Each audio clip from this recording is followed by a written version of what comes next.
बिस्मिल्लाहिर्रहमानिर्रहीम। ये आज पाकिस्तान में क्या हो रहा है? हर तरफ अफरा तफरी है। हर शहर के अंदर एक मुहाज़राई है, एक गोया जंग लगी हुई है। ये क्या हो गया है? और कहाँ है वो जिन्होंने पाकिस्तान की सालमियत की कसम खाई थी? वो किधर चले गए? अदारे किधर चले गए? सुप्रीम कोर्ट कहाँ है? और दूसरे जो ताकतवर हलके हैं वो किधर हैं? क्यों ये सब तमाशा देख रहे हैं? और मुल्क आपने ऐसे लोगों के हवाले कर दिया है जो तो चाहते ही यही थे, जो एजेंट हैं, सही मानों में इंडिया के एजेंट हैं, दूसरे यहूदियों के एजेंट हैं, उनके हवाले आपने मुल्क कर दिया। बिल्कुल प्लेट में केक की तरह उनके हाथ में पकड़ा दिया। आपका दिमाग नहीं काम कर रहा है। और ये कब तक मामला चलेगा? ऐसा नहीं चलेगा। जिस तरह पहले आपने अदालतें खोली थी रात को, अब फ़ौरन अदालतें खोली जाएं और इनका जो है ना, इससे सारे सिस्टम को रोका जाए। मुझे तो बड़ा अजीब लग रहा है कि देखिए, ये तो बिल्कुल जिस तरह अंग्रेज़ों के दौर के अंदर, मुझे ये तारीख़ के अंदर एक चीज़ है कि जिस तरह वहाँ एक एहतजाज हुआ था और ख़वातीन तक वहाँ अटक पुल के ऊपर आके खड़ी हो गई थी, और फिर अंग्रेज़ों ने ये फ़ैसला किया था कि ट्रेन नहीं रुकेगी। और ट्रेन जब चली थी तो कितनी ख़वातीन उसके अंदर मरी थी और छलांगें लगाईं और अटक दरिया के अंदर, और कितना मामला, बिल्कुल वही मामला उसी तरीके से अटक पुल आप लोगों ने बंद कर दिया। वो क्या हो रहा है? क्या हो रहा है? ये चीज़ सारी क्या हो रही है? पूरा मुल्क अफरा तफरी के अंदर है। लिल्लाह, ये एक खेल है, इसको बंद करो। और ये पाकिस्तान के हक़ में नहीं है।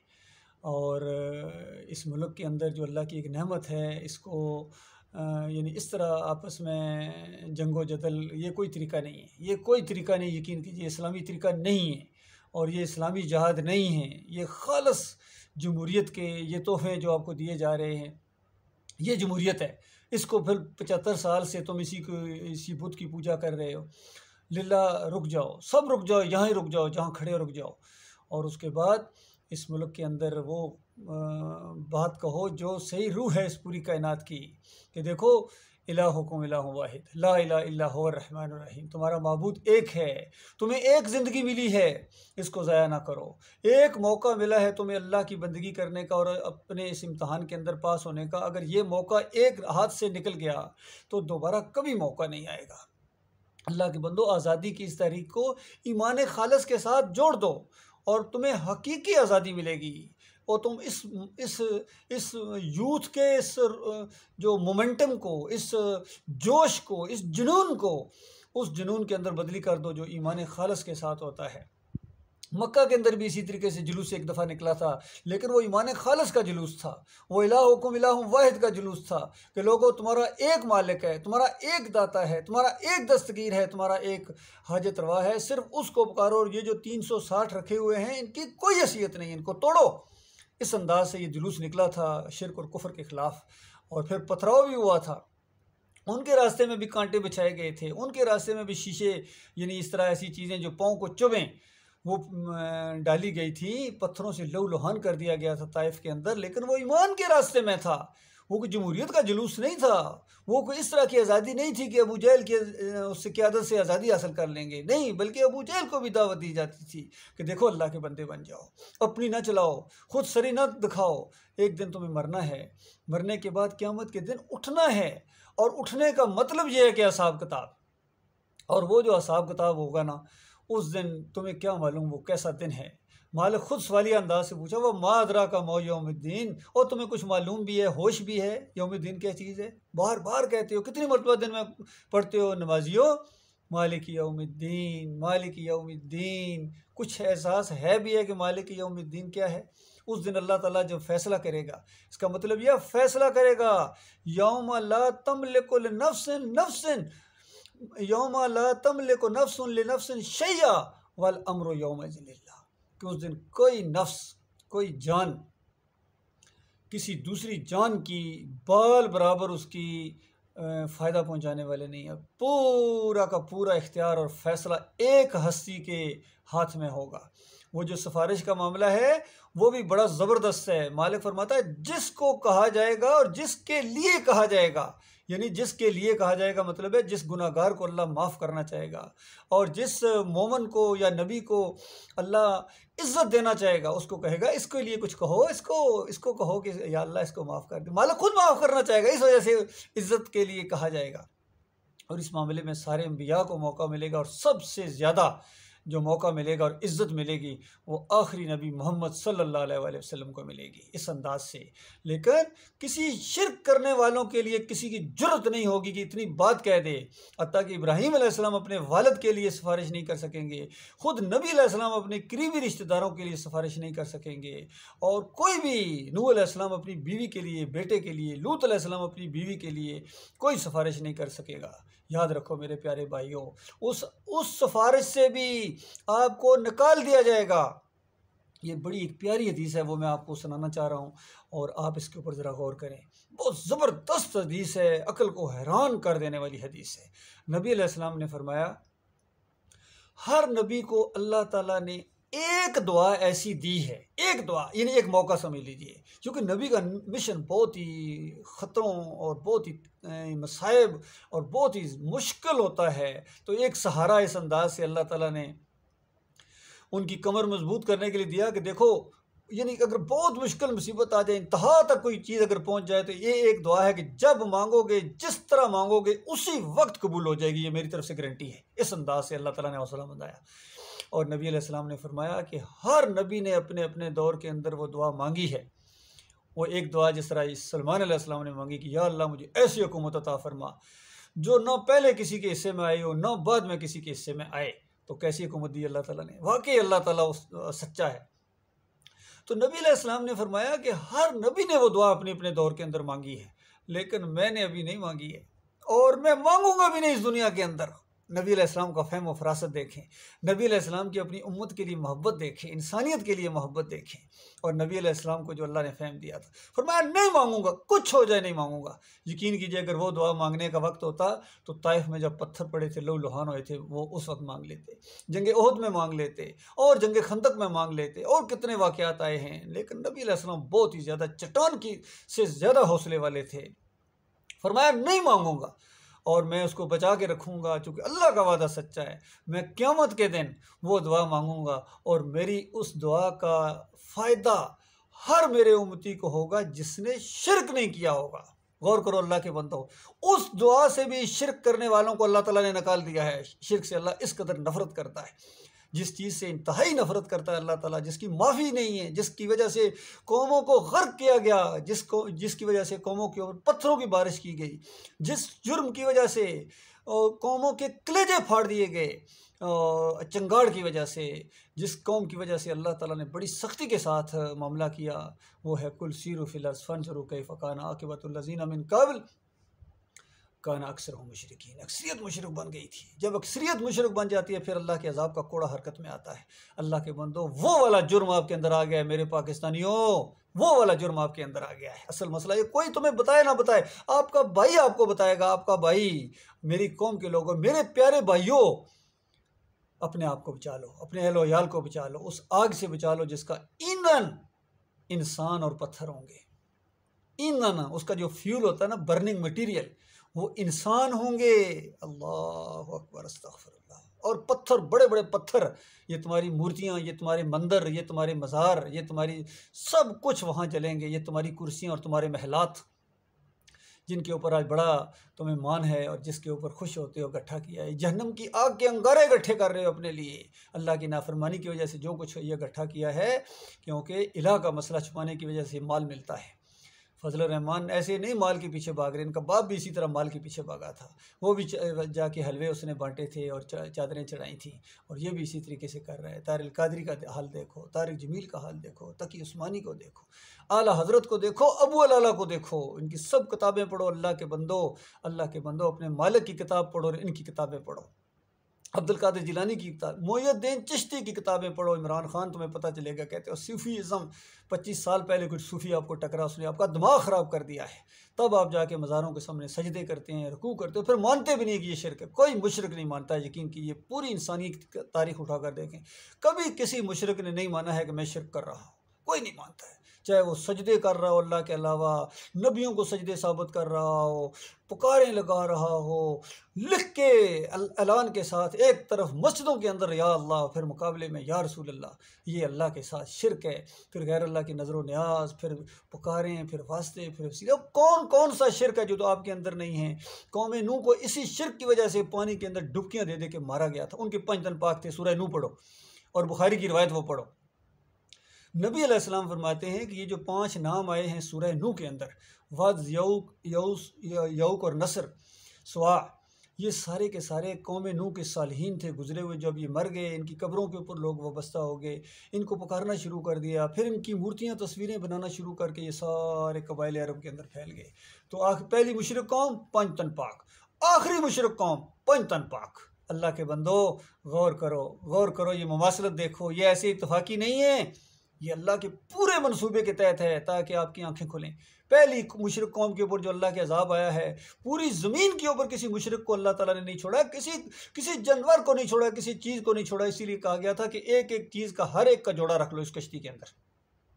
इनकी नस्ल आगे चलेगी, मैं किसी और की नस्ल आगे चलने नहीं दूंगा। इस तरह मालिक का गुस्सा जोश के अंदर आया, तूफान आ गया। मालिक के गुस्से के अंदर दुगयानी आ गई कि बेईमानो, पैदा हम करें, रोज़ी हम दें, हवाएं हम चलाएं, और तुम गुन किसी और के गाओ, माथे किसी और के सामने जाके टेको, और फिर मैं तुम्हें छोड़ दूंगा। अफहसिबल्लज़ीना कफ़रू अन यत्तखिज़ू इबादी मिन दूनी औलिया इन्ना आतदना जहन्नम लिल काफिरीना नुज़ुला। क्या काफिरों ने गुमान किया मालिक किसी से डरता है? मालिक ने पहले इनको काफिर करार दिया, कसूर बाद में बताया। ज़रा सुनो कसूर और अपने आप को इन आयात की रोशनी में देखो। फरमाया क्या गुमान किया है काफिरों ने? अफहसिबल्लज़ीना कफ़रू, क्या काफिरों, अब काफिरों का क्या तर्जमा किया है बताओ? मोमिन तर्जमा कर दिया जाए तब आप खुश होंगे। फरमाया ये काफिरों ने गुमान किया है, अफहसिबल्लज़ीना कफ़रू, क्या काफिरों ने ये गुमान किया है, अन यत्तखिज़ू इबादी मिन दूनी औलिया, कि मेरे बंदों को बताओ। और मिन दूनी का तर्जुमा कहाँ, बुत कैसे करोगे, यहाँ कैसे करोगे? हर जगह तो तुमने कर दी, यहाँ कैसे करोगे? फरमाया मेरे बंदों को। और दूसरी जगह फरमाया इन्नल्लज़ीना तदूना मिन दूनिल्लाह इबादुन अमसालुकुम, वो मेरे अलावा जिनको पूजते हो पुकारते हो, इबादुन अमसालुकुम, तुम्हारी तरह बंदे हैं, जिस तरह तुम बंदे हो इस तरह वो भी बंदे हैं। और यहाँ फरमाया मेरे बंदों को अपना कारसाज बनाए, इनको अपना दाता दस्तगीर बनाए, मुश्किल कुशा और हाजत रवा बनाए, और फिर मैं इनको छोड़ दूंगा। इन्ना आतदना जहन्नम लिल काफिरीना नुज़ुला, हमने ऐसे काफिरों के लिए जहन्नम की आग को मेहमान नवाजी के तौर पर तैयार करके रखा हुआ है। मेहमान नवाजी होगी वहाँ। तो ये बिल्कुल उसी तरीके से है, ये तंज़ी अंदाज है, जिस तरह राना सनाउल्लाह कहते हैं आओ इमरान खान साहब आपकी मेहमान नवाजी करेंगे, तो इसका क्या मतलब है कि हम वहाँ खाने खिलाएगा? अल्लाह के बंदो इस अंदाज से बताया गया है कि तुम्हारी मेहमान नवाजी होगी वहाँ।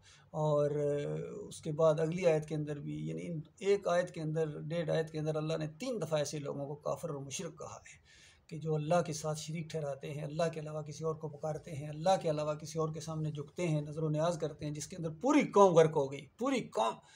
और इस दफ़ा जो मंज़र मैंने देखा है वहाँ गुजर खान में, वहाँ किसी वजह से मुझे जाने का मौका मिल गया, हालांकि मैं इस वजह से नहीं जा रहा था, मैं किसी और वजह से, मेरे मालिक ने मुझे ये मंज़र इस अंदाज से दिखा दिया 12 रबीउल अव्वल को, जो मैंने इस कौम की हालत देखी है। अस्तग़फिरुल्लाह अस्तग़फिरुल्लाह। वाकई मालिक फरमाता है इंसानों में कुछ ऐसे इंसान होते हैं जो अल्लाह के अलावा दूसरों से इस तरह मोहब्बत करते हैं जिस तरह की मोहब्बत अल्लाह से करनी चाहिए। और जो मोमिन है, असल मोमिन है, फरमाया वल्लज़ीना आमनू अशद्दु हुब्बा लिल्लाह, मोमिन अल्लाह से बड़ी शदीद मोहब्बत करते हैं। और ये मुशरिक ये दूसरों से मोहब्बत करते हैं। ये पूरा शहर ऐसा लगता है कि सखी दाताओं का शहर है। ये जनाब मिठाइयाँ खिलाई जा रही हैं, पंडूरे खिलाए जा रहे हैं, और जनाब हलवा पूड़ी खिलाई जा रही है, बिरयानियाँ पक रही हैं, हर तरफ एक शरबत बांटे जा रहे हैं। ये जो 12 रबीउल अव्वल को, अल्लाह के बंदो ये शिरक है, शिरक है, शिरक है।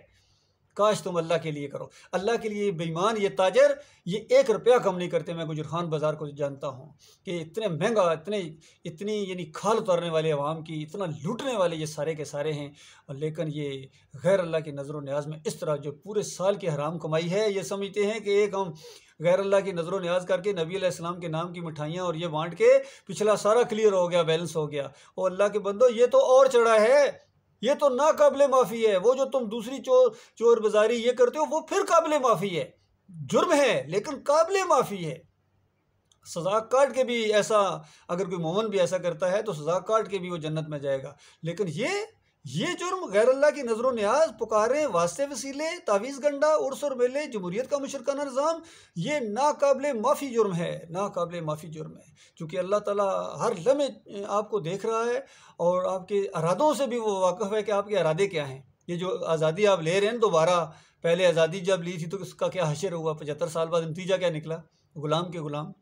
इसी तरह अब ये दोबारा आज़ादी हासिल कर रहे हैं इमरान खान की ज़ेर क़यादत, तो उसके बाद चंद सालों बाद पता चलेगा गुलाम के गुलाम, और मरने के बाद पता चलेगा कि हमेशा की आग में चले गए। वहाँ खून और पीप की वादियाँ हैं और वहाँ पहाड़ चढ़ाए जाएंगे, सऊद पहाड़ चढ़ाया जाएगा, गले के अंदर जंजीर पड़ी हुई होगी, तोक पटा पड़ा हुआ होगा, और फिर ऐसी ऐसी घाटियों के अंदर फेंका जाएगा जो 70-70 साल नीचे जाते रहोगे और फिर वापसी नहीं है, दोबारा कभी मौका नहीं मिलेगा। ये एक मौका मिला है आपको अपने ईमान को खालिस करने के लिए, और मैं जो आपके सामने ये बात रख रहा हूँ ये भी अल्लाह की तौफीक से है। यकीन कीजिए मैं ख़ुद हैरान हूँ कि ये कौम है, ये ईमान की बात को सुनने के लिए तैयार नहीं है। शिर्क के अंदर ये डूबी हुई कौम है, ये फ़ौरन रिएक्शन करती है। इससे पहले भी रिएक्शन किया, मैं फ़ौज में था, अफसर था 7 पंजाब रेजिमेंट, जब मैंने ये वहाँ मसला उठाया, यही बात उठाई वहाँ, उन्होंने वहाँ से निकाल दिया। उसके बाद सिविल में आके जब ये मामला इस अंदाज से अपने प्यारे भाइयों के सामने वो बात की है, तो बिल्कुल वही अंदाज़ के साथ सामने बात आई कि रिश्तेदारों ने रिपोर्ट लिखाई जाके थाने में रिश्तेदारों ने रिपोर्ट लिखाई जाके थाने में, अरशद नाम लेता है अल्लाह का इस ज़माने में। और इस ज़माने में तुम कहते हो तुम्हारा माबूद एक है, ये तुम्हारे 5 किलियाँ वाली सरकार, साहब सुभान और नकरूड़े वाली सरकार कुछ नहीं कर सकते हैं, और ये बड़ी इमाम किसी का लायक नहीं है, और ये नकली दाता, ये नकली गौस इनके पास है क्या जो किसी को दें। तो इस अंदाज से जब आपने दावत उठाई है अल्लाह के बंदों के सामने, तो ज़ाहिर बात है फिर रिएक्शन तो होगा। पर्चा कट गया, अंदाज़ा लगाइए पर्चा कट गया, उसके बाद 3.25 महीने अडेरा जेल के अंदर रखा गया। तो क्या इस बात को तुम रोक सके? और जेल के अंदर भी यही बातें थी, हमारी पूरी जेल में ये बात फैल गई थी। यकीन कीजिए ये मामला है कि अल्लाह अकेला मालिक है, उसके अलावा कोई माबूद नहीं, और ये मौलवी पीर ये खालिस हरामखोर हैं, ये बात फैल गई थी वहाँ। और हमारा केस लड़ा था बाबर ऐवान ने। पूछ लीजिए आज जो आपके कितने सीनियर आदमी हैं, पूछ लीजिए कि ये मामला हुआ था या नहीं हुआ था, और जीता था केस बाबर ऐवान ने हमारा। और बिल्कुल पूरी तरह आज भी बाबर ऐवान साहब तक मेरी ये बात पहुँचे, क्योंकि उस वक्त भी हक दावत आप तक पहुंची थी, लेकिन आपने उसको एज ए बिजनेस लिया, अपनी फीस ली और बात खत्म हो गई। नहीं, आपको संजीदगी के साथ उस दावत के ऊपर गौर करना चाहिए था। अब भी मौका है, अब भी मौका है, ईमान खालिस कर लो। इमरान खान साहब ईमान खालिस कर लो, इसी मोमेंटम को जारी रखो, लेकिन ईमान खालिस के साथ साथ ही किसी तकरीर में कह दो कि लोगों मैंने जो गन शकर जाके सजदा किया, मैं अल्लाह से माफ़ी मांगता हूँ, ये शिरक हो गया मेरे से, इन्हीं मौलवियों और पीरों की वजह से, इन्हीं फजल रहमान जैसे उलमा की वजह से हुआ। इसके ऊपर सारा बोझ डालो, और हकीकत भी यही है, इसके और इसके बाप की वजह से और सारे इन उलमा की वजह से, चाहे ये हज़रत हूँ, आला हज़रत हूँ, अबूल आला हूँ और सराजुल हक को, इन्हीं मौलवियों जो दीन के रूप में इन बेईमानों की वजह से कहो कि मैं वहाँ गया हूँ, मुझे नहीं पता था, ये बेईमान चाहते थे, मैंने भी समझा कि शायद अल्लाह इससे खुश होता है, अब मुझे पता चल गया कि अल्लाह इससे नाराज़ होता है, अल्लाह लनत भेजता है ऐसे लोगों को, मैं अल्लाह से माफ़ी मांगता हूँ। और दूसरी माफ़ी का ऐलान कर दो कि या ए मेरी कौम के लोगों, तुम भी सुनो, और या अल्लाह मुझे माफ़ कर दो, जो मैंने यहाँ पट्टा बनवाया था या अली मदद का, या अल्लाह मुझे माफ़ कर दे, मेरे प्यारे मालिक मुझे माफ़ कर दे। और इसके बाद ये सारे जमहूरियत के सिस्टम को ख़त्म कर दो, अवाम आपके साथ इस तरह वैसे उड़ रही हो, किसी इलेक्शन की ज़रूरत नहीं है, किसी इलेक्शन की ज़रूरत नहीं है, बिल्कुल पूरी तरह जो है वो आप इस चीज़ को लेकर आगे बढ़ें। देखना अल्लाह की मदद कैसे आएगी, यकीन कीजिए कोई कौम आपका जो है ना मुकाबला नहीं कर सकेगी। अमेरिका मुदाखलत क्या, वो साजिशें तो करेंगे, उसको तो खैर वो तो अल्लाह ने छूट दी है, साजिशें करेंगे लेकिन मुदाखलत नहीं कर सकेंगे, किसी को इजाज़त नहीं दी जाएगी। इसलिए सारे इकट्ठे हो जाओ ईमान खालिस के ऊपर, इस पर आओ। इस पर नहीं आते हो तो फिर कचरा हो, तुम याद रखना, कचरा हो, तुम्हारी कोई हैसियत नहीं है, तुम्हें जहन्नम की आग के अंदर कचरे की तरह फेंक दिया जाएगा और वहाँ किसी का लिहाज नहीं किया जाएगा। ये सदर साहब थे, ये चौधरी साहब थे, ये मलिक साहब थे, ये खान साहब थे, या ये जनरल साहब थे, या वज़ीर आज़म साहब थे, इससे पहले चले गए, उनको नहीं वापस ला सकते हो। काश तुम्हें पता चल जाए वो कहाँ चले गए, रोटी कपड़े और मकान का जासा देने वाले, काश कहाँ, सोने के दरवाजे लगाने वाले, चूरियों वाले, शरबत वाले और 11वीं शरीफ वाले कहाँ चले गए, 12वीं शरीफ वाले कहाँ चले गए। तुम्हें भी वहीं जाना है। लिल्लाह तौबा करो, माफ़ी मांगो। कितना सादा दीन है अल्लाह के बंदो, क्यों समझ में नहीं आता है। अल्लाह ने 6 मरतबा इस आयत को सूरह अल-कमर के अंदर दोहराया, वलक़द यस्सरनल कुरान लिज़िक्र फ़हल मिन मुज़क्किर, हमने इस कुरान को आसान कर दिया है नसीहत के लिए। और है कोई नसीहत हासिल करने वाला? वो अल्लाह के बंदो, मेरे जैसा आदमी, इंतहाई कमज़ोर आदमी, सादा आदमी, एक गांव के माहौल के अंदर पला हुआ, बिल्कुल जिसके अंदर कोई इतना वो तेज तराज नहीं था, उसको जब अल्लाह ने ये समझ दे दी है तो आप क्यों नहीं समझ सकते? आप तो ऑक्सफोर्ड यूनिवर्सिटियों के पढ़े हुए हो, आप तो HSN कॉलेज के पढ़े हुए हो, आप तो कैडेट कॉलेजेस के पढ़े हुए हो, और आपको ये बात क्यों नहीं समझ आती है कि इलाहुकुम इलाहुम वाहिद, तुम्हारा इलाह एक है, बस इस एक के ऊपर जम जाओ। वो एक भी नहीं समझ आता है, एक नहीं समझ आता है क्या होता है, वन, ये नहीं समझ आता है, अकेला अल्लाह, बस वो दाता, वो दस्तगीर, वो मुश्किल कुशा, वो हजत रवा, वो गौस, वो पुकार के लायक, वो हम उसकी हर वक्त खुशामद करें, उसकी गुन गाएं, जितनी भी मुबालगा राई करें उसकी तारीफ में, जितनी भी करें कम है, जितनी भी करें कम है। और उस अल्लाह ने इंसान बनाया आपको, फिर मुसलमान बनाया, एक किस्म का शिर्क करते हो, मुसलमानी ख़त्म हो जाती है। इस मुसलमानी को बहाल करो, इस कलमे के ऊपर एतमाद लाओ। अल्लाह का वादा सच्चा है, उसका वादा है तुम्हारे साथ, वन तुम इन कुंतुम मोमिनीन, अगर तुम मोमिन बन जाओ तुम्हें सरबुलंद किया जाएगा, अमेरिका मुंह देखता रह जाएगा, फ्रांस घुटने टेक जाएगा, लंदन के अंदर जरूरत नहीं होगी, और चीन और ये रशिया, ये सारे आपके पीछे भागेंगे, आपसे अमन की भीख मांगेंगे। तुम अल्लाह के हो जाओ, सारे तुम्हारे ताबे कर देगा अल्लाह ताला। मालिक फरमाता, मालिक का वादा है, तुम्हें यकीन क्यों नहीं आता? अल्लाह के बंदो, मेरे प्यारे भाइयों, मेरी प्यारी कौम, मेरे पाकिस्तानियों, मेरी फ़ौज, आप इस बात के ऊपर गौर व फिक्र करें।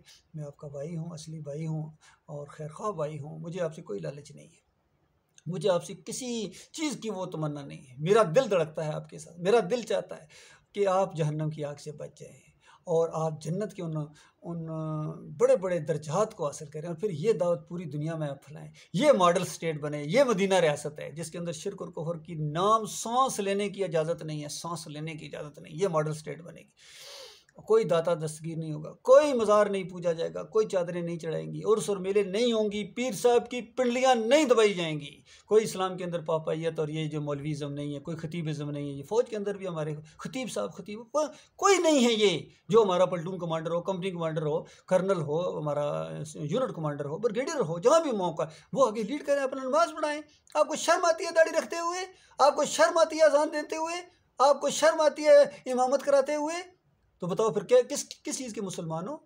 वो मुसलमान और ये मुसलमान, और वो कलमा पढ़ें तो अल्लाह ताला कहाँ से कहाँ पहुँचा दे, ये कलमा पढ़ें तो अल्लाह कहाँ से ऊपर से कहाँ नीचे पहुँचा दे। ये फ़र्क है। मुझे अभी तक याद है जब मैं MA इस्लामियात के लिए वहाँ पर्चा देने गया कराची यूनिवर्सिटी में, तो वहाँ थोड़ा सा अभी टाइम से मैं नमाज़ पढ़ने वहाँ करीबी मस्जिद में गया जो यूनिवर्सिटी की मस्जिद है। तो वहाँ इन तबलीगी जमात वालों का हल्का था, वो अपना प्रोग्राम ख़त्म करके दुआ से मांग रहे थे। तो मैं भी अपनी सलात ख़त्म कर चुका था, लेकिन चूँकि बहुत करीब थे तो उनकी आवाज़ मेरे कानों में पड़ गई। तो वो उनकी जो अमीर थे वो कह रहे कि देखिए वो सहाबाए किराम भी वही कलमा पढ़ते थे, देखो अल्लाह ने उनको कैसी इज़्ज़त दी, हम भी वही कलमा पढ़ते हैं, तो देखो हमारी बस्तियों में हम भी गए हैं, ज़लील ख्वार हो रही है कौम और बहुत ही ज़्यादा परेशान है, तो लिहाजा मेहनत की ज़रूरत है, ये है वो है। तो मैं ज़रा करीब चला गया, मैं कहा हज़रत साहब अगर इजाज़त दो तो एक बात कहूँ। उन्होंने कहा हाँ इजाज़त है, आप कहें। उन्होंने समझा होगा पता नहीं हमारी तायद करेंगे।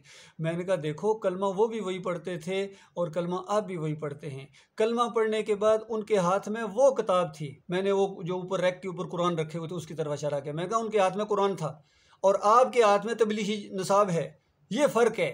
इस वजह से आपको अल्लाह ने मारा है, ज़िल्लत की गढ़ों के अंदर फेंका है। तो एकदम सारे गुस्से में आगे कहने लगे इसमें भी तो कुरान और हदीस ही है। और मैं कहा कुरान और हदीस भी है, साथ शिर्क और कुफर के वाक़यात भी हैं, शिर्क भी है। तो शिर्क के साथ जब अल्लाह को पुकारोगे तो तुम्हें वो रिज़ल्ट नहीं मिलेगा, क्योंकि मालिक फरमाता वमा युमिनु अक्सरुहुम बिल्लाह इल्ला वहुम मुशरिकून। अक्सरियत अल्लाह को मानती है इस तरह के साथ साथ शिर्क करते हैं। बिल्कुल ये आयत आज पूरी दुनिया के मुसलमानों के ऊपर फिट आ गई और पूरी दुनिया के इंसानों के ऊपर फिट आ गई और पूरे पाकिस्तानियों के ऊपर ये आयत लटक रही है कि वमा युमिनु अक्सरुहुम बिल्लाह इल्ला वहुम मुशरिकून, कि अल्लाह के ऊपर मानते ज़रूर हो, अल्लाह को मानते हो, अल्लाह का नाम भी लेते हो, कुरान की आयतें भी पढ़ते हो, हदीस का हवाला भी देते हो, मदीना रियासत का नाम भी लेते हो, अल्लाह को मानते हो, इल्ला वहुम मुशरिकून, साथ साथ शिर्क भी करते हो, साथ साथ मज़ार के सामने सजदा किया था या नहीं किया था? इमरान खान साहब आप बताइए, किया था ना? यहाँ या अली मदद का पट्टा बांधा था या नहीं बांधा था? और यही शिर्क है ना, और किस चीज़ को शिर्क कहते हैं? इतनी सादा सी बात आपकी समझ में नहीं आ रही है। बाकी ईमान अगर खालिस करो तो मैं आपका भाई हूँ, आपके भाई खैर वैसे भी हूँ, लेकिन वो ईमान मोमनाना जो मोहब्बत है वो पैदा होगी सारे इंसानों के अंदर भी आपस में अल्लाह के बंदो गौर करो, अल्लाह ताला कुरान में कहता है, ए नबी, रुए ज़मीन की दौलत खर्च करते तो इनको आपस में नहीं दिल जोड़ सकते थे, ये मैंने जोड़े हैं, ये इस ईमान की मोहब्बत ने जोड़े हैं, और ये मेरी वजह से आपके पास बैठे हुए हैं, मेरी वजह से आपके पास बैठे हुए हैं। तो ये अल्लाह दिल जोड़ता है मेरे प्यारे भाइयों। ये जो नफ़रतें आपकी आपस में, अंदाज़ा लगाइए इन पार्टियों की, सियासी पार्टियों के आपस में किस कदर नफ़रत है, किस कदर इनकी नफ़रत है, लड़ते हैं। तो क्यों? ईमान नहीं है।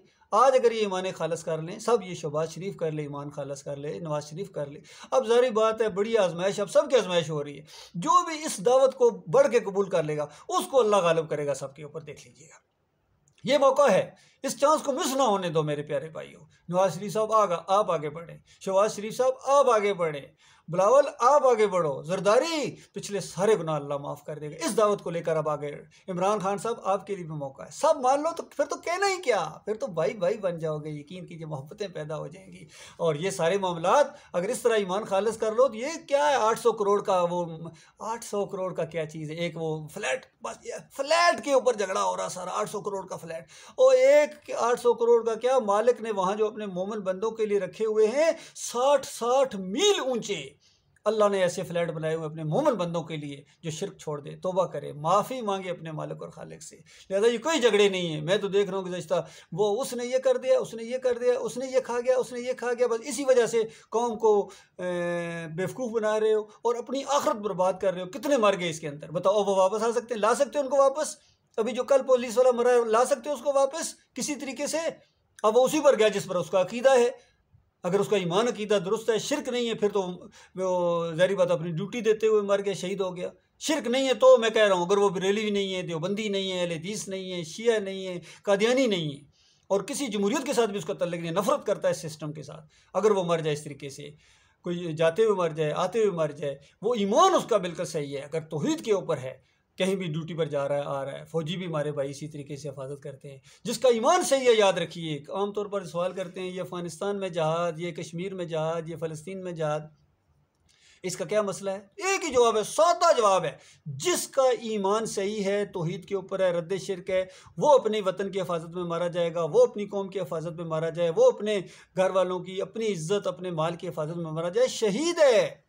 और जिसका ईमान सही नहीं है, अकीदे के अंदर शिरक है, वो बैतुल्लाह की हिफाजत में भी मारा गया ना, तो शहीद नहीं है, चाहे पूरी दुनिया के लोग उसको शहीद माने, पूरी दुनिया के फूल उसकी कब्र के ऊपर निछावर कर दें, पूरी दुनिया की फ़ौजें आगे गार्ड ऑफ ऑनर पेश करें, लेकिन वो जहन्नम की आग के अंदर चला गया हमेशा के लिए। अल्लाह ताला गौर व फिक्र करने की तौफीक अता फरमाए। इस बात को, ये तल्ख बात है, ये ठंडे पेटों बर्दाश्त नहीं होती है। जिसका ईमान सही होगा उसको ये बात अच्छी लगेगी, और जिसके ईमान के अंदर ख़राबी है, शिरक है, उसका दिल फट जाएगा ये बात सुन के। ये उसके बस की बात नहीं है, ये पहाड़ है उसके लिए, और वो मारने के लिए हर तदबीर इख्तियार करेगा कि बस अब सारे मसले ख़त्म, अब अरशद करमलाई को पकड़ो, अरशद करमलाई को पकड़ो और इसको मार दो, इसको लटका दो। इनको क्या मालूम कि अरशद करमलाई अपने मालिक से बिलक बिलक के दुआएं करता है और रो रो के दुआएं करता है कि मेरे मालिक मुझे अपने रास्ते में शहीद कर दे, मुझे अपने रास्ते में शहीद कर दे। और फिर वो जो शहादत है अल्लाह के रास्ते में, कि अल्लाह के लिए कि दावत उठाई जाए, अल्लाह के लिए तौहीद की बात बुलंद की जाए इस माहौल के अंदर। और बुखारी रहमतुल्लाह अलैह वो रवायतें लाए हैं जिसकी वजह से हमारा दिल मजबूत हो गया है, क्योंकि आमतौर पर जहन में यही आता है कि जो जंग में मारा जाए वो शहीद होता है। ठीक है, वो भी शहीद है, वो मरला आ जाए फिर तो कहना ही क्या। लेकिन इमाम बुखारी कहते हैं कि जो तबलीग के लिए निकले, घर से बगैर हथियारों के निकल रहा है, सिर्फ तबलीग के लिए, अल्लाह के दीन को बुलंद करने के लिए निकले, और उसको मार दिया जाए तो वो अल्लाह के रास्ते का उसी तरह शहीद है जिसको अल्लाह ताला कहता है, वला तक़ूलू लिमन युक़्तलू फ़ी सबीलिल्लाहि अमवात बल अहयाउन इंद रब्बिहिम युरज़क़ून बल अहयाउन इंद रब्बिहिम वलाकिन ला तशऊरून। इस तरह के दो आयतें आई हैं। एक में आया है कि वो जिंदा हैं वो अल्लाह के यहाँ जिंदा हैं, जन्नतों में जिंदा हैं, इन कब्रों में नहीं, जन्नतों में जिंदा हैं, जन्नतों के अंदर आते जाते हैं, अल्लाह के अर्श के नीचे बड़े बड़े महलात, सोने के महलात के अंदर वो बसेरा करते हैं।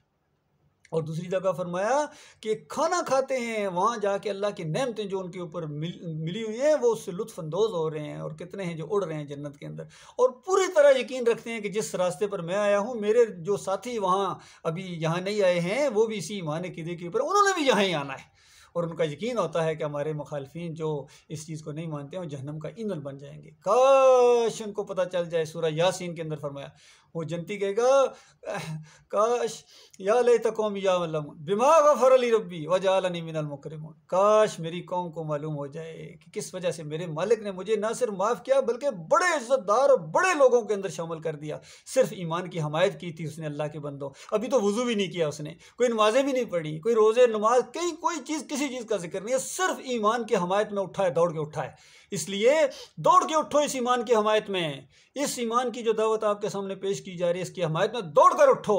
मालिक आपका इस तरह इज़्ज़त अफजाई करेगा। इस रास्ते में जो मारा जाएगा, चाहे वो किसी बरेलवी के हाथों या देवबंदी के हाथों या अहले हदीस के हाथों या कहीं भी पुलिस के हाथों, रेंजर के हाथों, फ़ौज के हाथों, जिस तरह भी वो मारा जाएगा, अल्लाह के रास्ते का वो शहीद है और अल्लाह ताला उसको इज़्ज़त के बागों के अंदर शामिल करेगा। बड़े बड़े महलात, बड़ी खूबसूरत जीवन साथी उसकी बीवियाँ होंगी और हद्दे नगाह तक फैले हुए बागीचे और ऐसे ऐसे फ्लैट जो 60-60 मील ऊंचे होंगे। अंदाज़ा लगाइए, ये अल्लाह ताला ने अपने मोमिन बंदों के लिए तैयार करके रखा है। अल्लाह के बंदो आ जाओ अल्लाह के बंदो, दौड़ो अल्लाह की तरफ और ईमान को खालिस करो, तौहीद की बात को आम करो, शिर्क का रद्द करो, कुफ्र करो बित्तागूत, कुफ्र बित्तागूत करो। जिन्होंने शिर्क और कुफ्र फैलाया है उनके मुंह पर थूक दो। इन्होंने हमें यहाँ तक पहुँचा दिया, बेईमानों ने, इन्हीं मौलवियों ने, इन्हीं पीरों ने यहाँ तक पहुँचाया है। लिहाजा इनका कला कमा होना चाहिए और जब इस्लाम की बरकत से ये आएगा मामला, ये या तो ये खुदकुशियाँ कर लेंगे या ये समुद्रों में छलांग लगा देंगे या ये और कुछ मामला करेंगे। इनको पता हमारी खैर नहीं है, इनको नहीं छोड़ा जाएगा। अल्लाह ताला गौर व फिक्र करने की तौफीक अता फरमाए।